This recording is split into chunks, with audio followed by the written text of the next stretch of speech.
Hello दोस्तों, welcome two movie. और ये आज हम एक ऐसी मूवी के बारे में बात करेंगे जहाँ सोसाइटी में लड़कियों को किस तरह से ट्रीट किया जाता है, इसके बारे में है। मूवी का नाम है आसी। आगे बढ़ने से पहले चैनल को सब्सक्राइब करना मत भूलना। तो चलो दोस्तों, बिना टाइम वेस्ट किए मूवी की कहानी को शुरू करते हैं। मूवी की स्टार्टिंग में हम एक लड़की को देखते हैं जो कि बहुत ही घायल हालत में रेलवे ट्रैक में पड़ी मिलती है और उसे देखकर साफ पता चलता है कि उसके साथ सेक्सुअली असॉल्ट हुआ था। कुछ लोग उसे इस हालत में देखते हैं और हॉस्पिटल लेके जाते हैं। आखिर ये लड़की कौन है और इसके साथ क्या हुआ था, इन सवालों का जवाब छुपा है कहानी के फ्लैशबैक में, जहां हम देखते हैं एक छोटी सी फैमिली को जिसमें विनय और परिमा नाम के एक कपल और उनका एक छोटा सा बेटा है जिसका नाम था ध्रुव। परिमा एक स्कूल में टीचर है और विनय एक शॉपिंग मॉल में स्टोर मैनेजमेंट का काम करता है। इन दोनों ने लव मैरिज की थी, इसलिए इनके घर वाले फैमिली रेपुटेशन के चलते इनके साथ कोई कांटेक्ट नहीं रखे, लेकिन फिर भी ये दोनों बहुत ही खुश थे।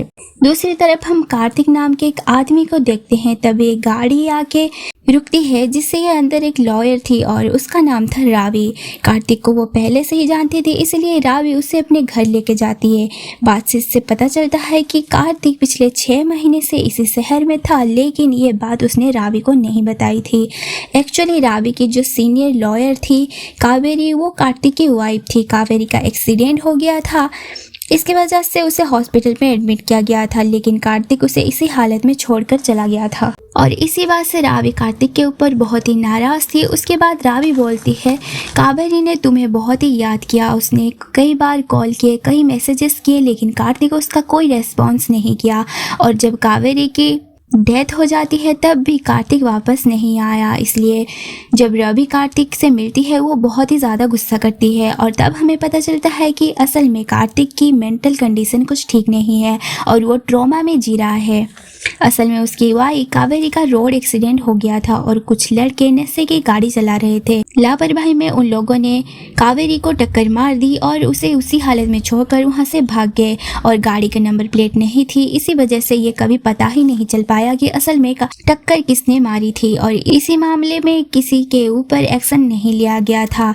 इसी ट्रॉमा की वजह से कार्तिक ने शहर छोड़ दिया था और इतने टाइम बाद वापस आया था। नेक्स्ट सीन में हम परिमा को देखते हैं जहाँ उसके क्लास खत्म होने के बाद वो फेयरवेल पार्टी में आई हुई थी जहाँ सभी टीचर्स मिलकर डांस कर रहे थे। इवनिंग में विनय परिमा को लेने जाता है और परिमा को इतना खुश देखकर वो परिमा को पार्टी एंजॉय करने के लिए बोलता है। पहले तो परिमा मना करती है, लेकिन विनय फोर्स करने के पर मान जाती है। दिन पार्टी खत्म होने के बाद परिमा घर के लिए निकलती है, तभी अचानक से एक गाड़ी आके उसके पास रुकती है और कुछ लड़के परिमा को जबरदस्ती गाड़ी के अंदर खींच लेते और चलती गाड़ी में उसके साथ रेप करते हैं। मदद के लिए वो काफ़ी चिल्लाती रही, लेकिन कोई सुनने वाला नहीं था। गाड़ी में टोटल 5 लड़के थे, जिसमें एक लड़का ड्राइव कर रहा था और बाकियों को रोकने की कोशिश कर रहा था, लेकिन वो चारों उसकी कोई बात नहीं सुनते। जो लड़का गाड़ी ड्राइव कर रहा था उसने रेप नहीं किया था, लेकिन फिर भी वो इसमें शामिल था और चलती गाड़ी में से परिमा को रेलवे ट्रैक में फेंक दिया जाता है। उसके बाद वो सारे एक दुकान में जाके कपड़े चेंज करते हैं और अपने फ़ोन को तोड़ के जला देते हैं और वो कार को भी अच्छे से क्लीन कर दिया था ताकि कोई भी सबूत ना बचे। नेक्स्ट सीन में हम परिमा को देखते हैं जहाँ उसकी हालत काफ़ी नाजुक थी और बार बार उसे वही ट्रॉमा याद आ रहा था।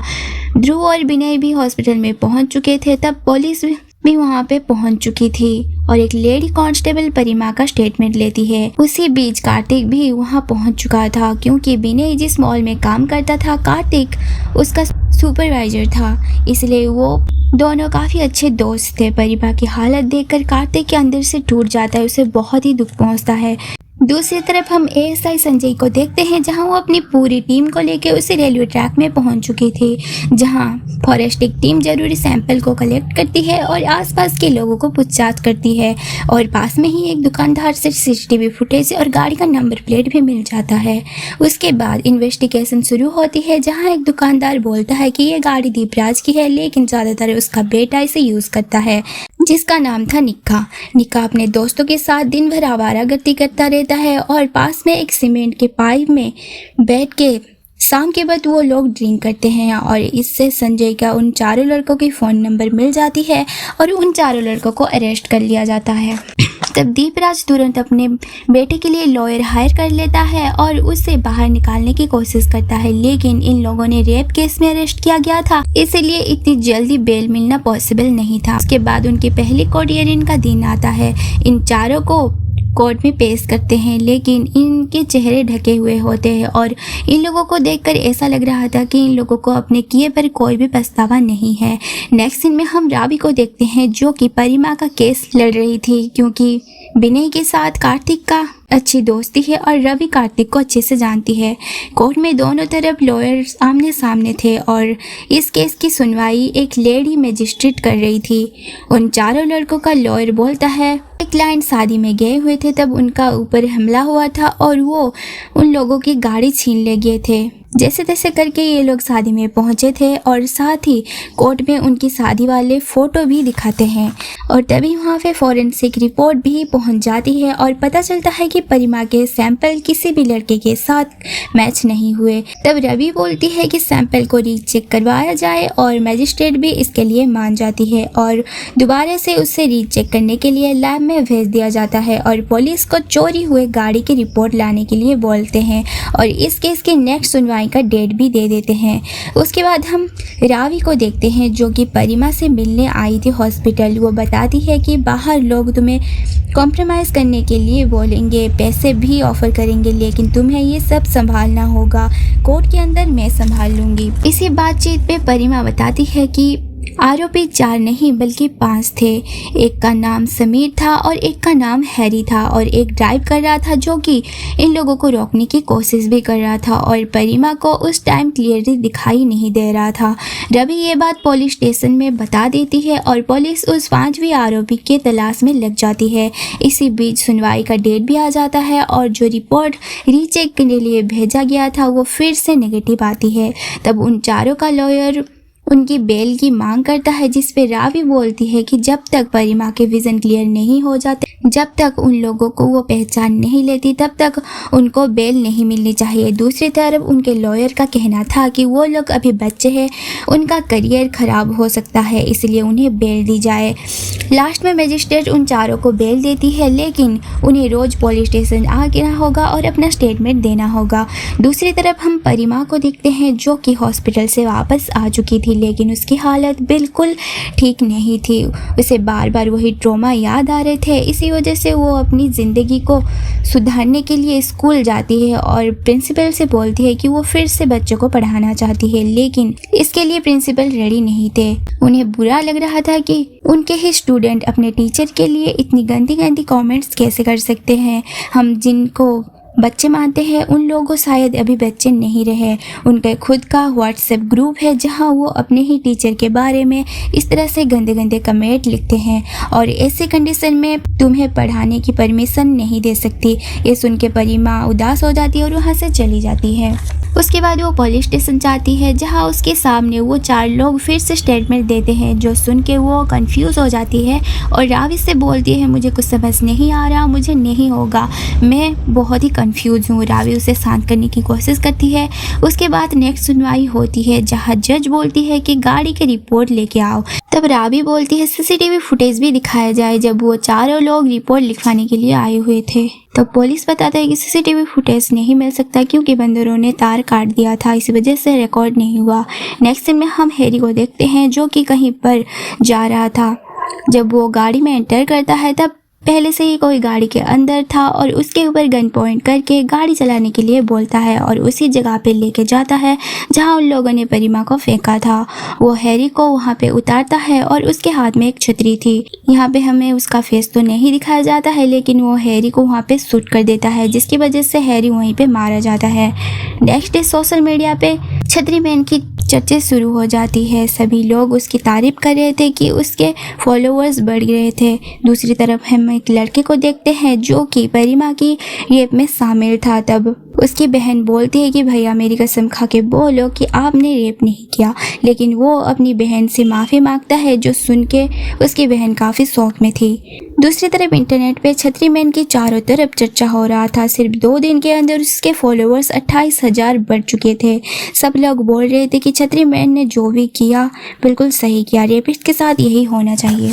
ये सुन के दीपराज और वो चारों लड़के बहुत ही ज़्यादा डर जाते हैं। दीपराज पुलिस के पास गया और अपने बेटे के लिए प्रोटेक्शन मांगने लगा, क्योंकि निक्का उसका इकलौता बेटा है और वो किसी भी हालत में उसे नहीं खो सकता।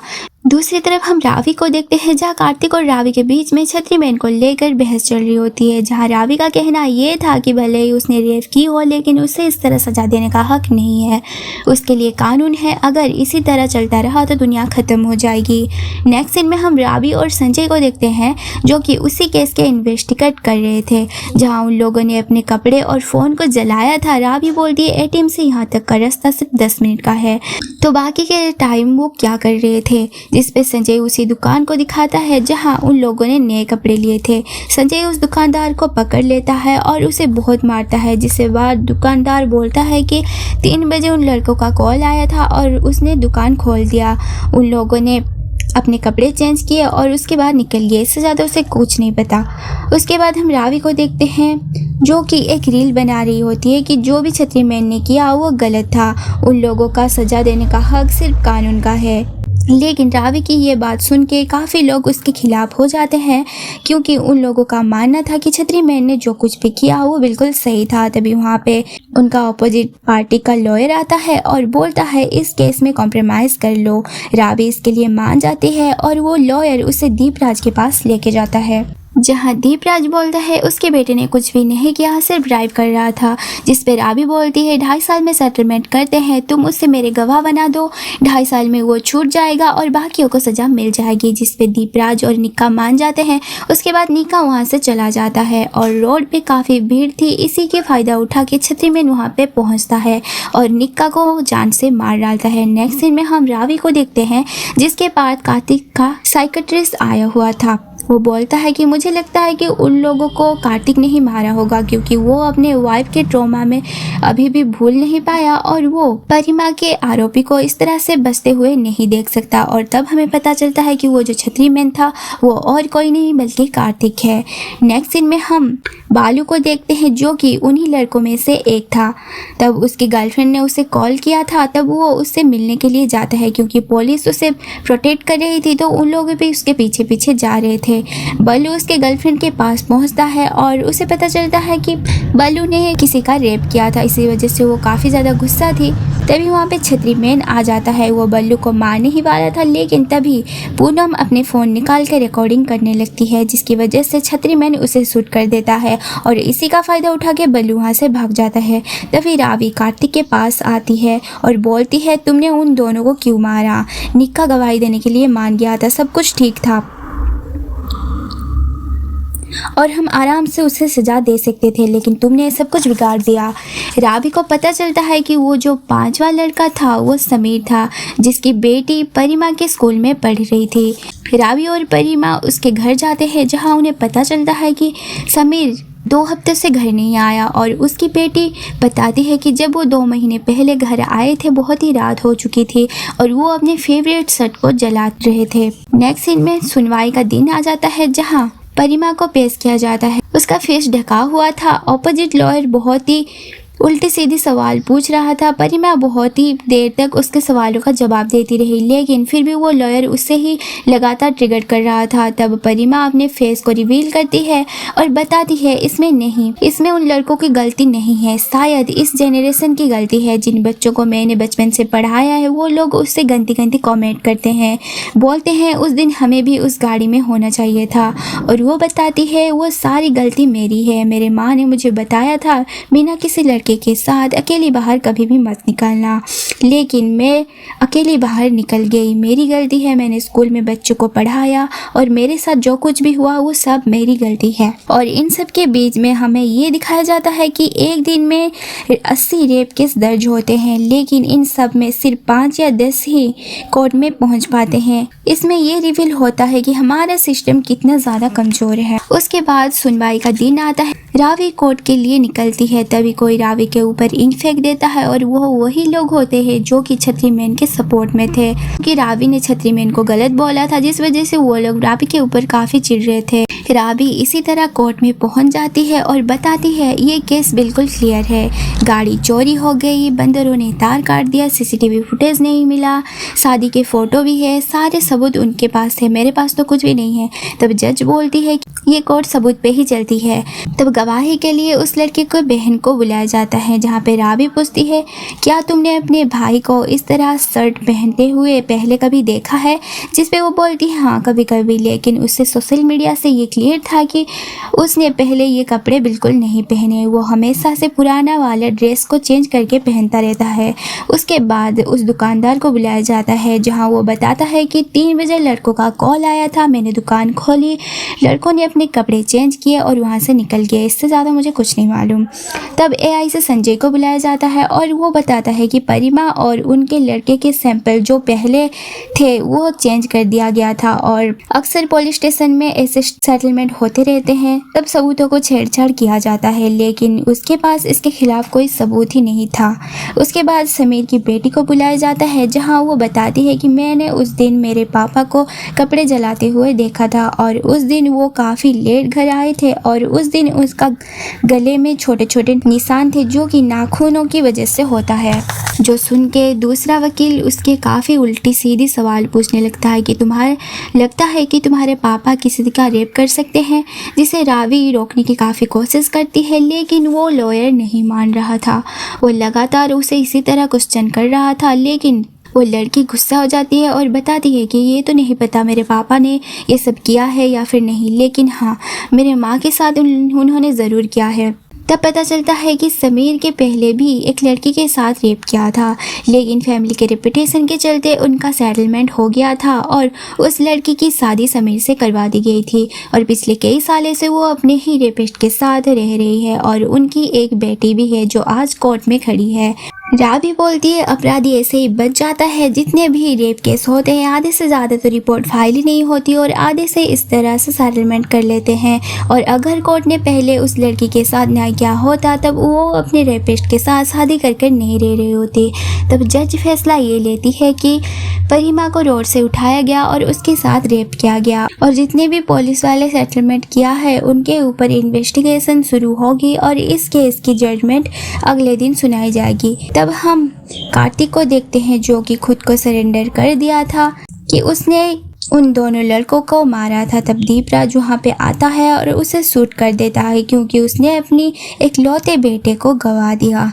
नेक्स्ट सीन में हम परिमा और विनय को देखते हैं जिनकी लाइफ अब नॉर्मल हो चुकी थी और इसी के साथ ये मूवी यहीं पे एंड हो जाती है। अगर आपको एक्सप्लेनेशन पसंद आई हो तो वीडियो को लाइक शेयर एंड सब्सक्राइब करना मत भूलना। तो मिलते हैं नेक्स्ट वीडियो।